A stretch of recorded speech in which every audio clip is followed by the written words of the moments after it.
bersamamu dan bersama rohmu. Inilah Injil suci menurut Matius. Dimuliakanlah Tuhan. Pada suatu ketika, Yesus berbicara kepada para imam kepala dan pemuka rakyat dengan memakai perumpamaan. Ia bersabda, hal kerajaan surga itu seumpama seorang raja yang mengadakan perjamuan nikah untuk anaknya. Ia menyuruh hamba-hambanya memanggil orang-orang yang telah diundang ke perjamuan nikah itu, tetapi mereka tidak mau datang.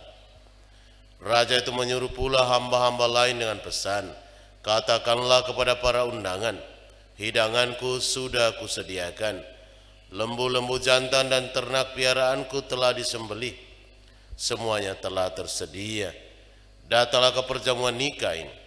Tetapi para undangan itu tidak mengindahkannya. Ada yang pergi ke ladangnya, ada yang pergi mengurus usahanya, dan yang lain menangkap para hamba itu, menyiksa dan membunuhnya. Maka murkalah raja itu. Lalu ia menyuruh pasukannya ke sana untuk membinasakan pembunuh-pembunuh itu dan membakar kota mereka. Kemudian ia berkata kepada para hamba, perjamuan nikah telah tersedia, tetapi yang diundang tidak layak untuk itu. Sebab itu pergilah ke persimpangan-persimpangan jalan dan undanglah setiap orang yang kalian jumpai di sana ke perjamuan nikah ini. Maka pergilah para hamba dan mereka mengumpulkan semua orang yang dijumpainya di jalan-jalan, orang jahat dan orang-orang baik, sehingga penuhlah ruangan perjamuan nikah itu dengan tamu. Ketika raja masuk hendak menemui para tamu, ia melihat seorang tamu yang tidak berpakaian pesta. Ia berkata kepadanya, hai saudara, bagaimana saudara masuk tanpa berpakaian pesta? Tetapi orang itu diam saja. Maka raja lalu berkata kepada para hamba, ikatlah kaki dan tangannya dan campakkanlah orang itu ke dalam kegelapan yang paling gelap. Di sana akan ada ratap dan kertak gigi.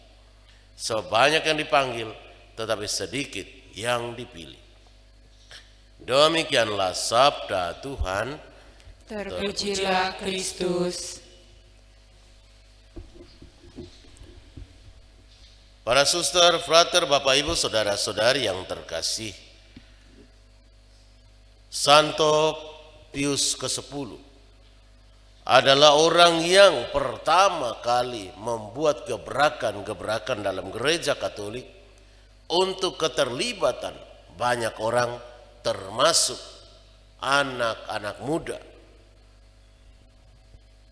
Pada hari ini juga Tuhan sebenarnya mengundang semua orang untuk datang dalam perjamuan bersamanya. Perjamuan surgawi. Keterlibatan dalam bagaimana mewartakan kerajaan Allah. Tetapi panggilan ini seringkali dengan beragam alasan orang menolaknya. Orang tidak mau datang dengan alasan apa saja. Walaupun kita semua diundang, tapi kita tetap harus berpakaian yang sopan, pantas. Artinya kita semua harus melayakkan diri, memantaskan diri untuk datang ke dalam perjamuan nikah bersama Allah ini. Pakaian yang pantas dalam kehidupan kita tentu juga adalah pakaian-pakaian rohani. Perbuatan-perbuatan yang baik, perkataan-perkataan yang baik, tindakan-tindakan yang baik. Itulah pakaian rohani yang Tuhan harapkan. Hai saudara, bagaimana engkau bisa datang ke pesta ini tanpa berpakaian pesta? Namanya pesta berarti kita semua sudah tahu. Hanya dalam praktek konkret memang kadang-kadang kita kalau ke pesta nikah itu sepatu licin, baju baru, parfum. Tapi kalau orang datang misa hari Minggu, cuci muka sekedarnya, baju juga mungkin dia baru ambil dari mana, dia langsung pakai begitu saja. Memang bukan pakaian yang diperhatikan pertama-tama. hati yang pertama, tapi penting juga penampilan. Tanda kesiapan hati kita bahwa kita layak, pantas untuk datang misa. Maka memang di sini sudah dipatok bahwa namanya misa hari Minggu tidak boleh pakai kaos oblong, atau misa harian pun dikatakan tidak boleh kaos oblong, minimal kaos berkerah katanya. Itu soal cara memahami. Kalau di kota sih memang kaos oblong juga orang tidak terlalu peduli. Yang penting kaosnya bersih, rapi, pantas. Apalagi kalau di Kuto mungkin celana pendek itu tidak masalah, karena banyak bule yang mampir untuk misa. Itu semua tergantung pada situasi kondisi masing-masing. Tapi untuk Romo yang paling penting adalah pakaian itu menurut kita paling pantas. Kalau kita untuk di kampung tentu celana pendek pasti tidak pantas. Apalagi kaos yang kotor-kotor pasti tidak pantas. Karena kita kalau ke pesta orang nikah segala macam kita sangat rapi.